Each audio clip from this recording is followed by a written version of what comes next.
BYD seal इस साल की शुरुआत में ऑटो एक्सपो में दिखाई गई खास कारों में से एक थी। यह एक शानदार बैटरी से चलने वाली सेडान है जिसने अपने आकर्षक डिजाइन और आशाजनक रेंज से शो देखने वालों को मंत्रमुग्ध कर दिया।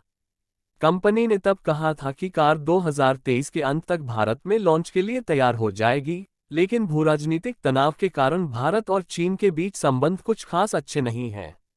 इससे भारत में नए व्यवसाय स्थापित करने की कोशिश कर रही चीनी कंपनियों के कुछ प्रमुख व्यावसायिक निर्णय प्रभावित हुए हैं।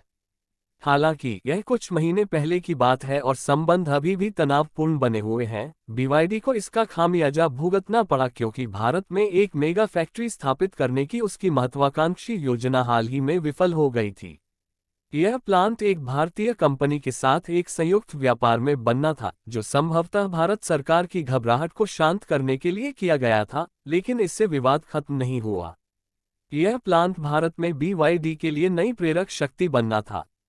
जबकि व्यवसाय विकास के इस महत्वपूर्ण हिस्से को आगे बढ़ाने के लिए सभी प्रयास जारी थे, डेरी ने सील की लॉन्च योजना को प्रभावित किया है, जहां भारत और चीन की टीमें अब बर्बाद हुए समय की भरपाई करने की कोशिश कर रही हैं।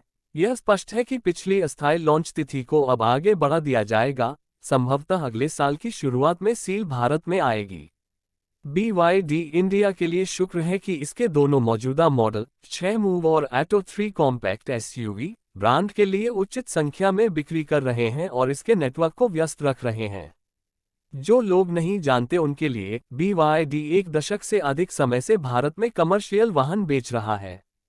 आखिरकार इसने पिछले साल i6 और फिर इस साल आए एटो 3 के साथ अपना यात्री वाहन व्यवसाय शुरू किया।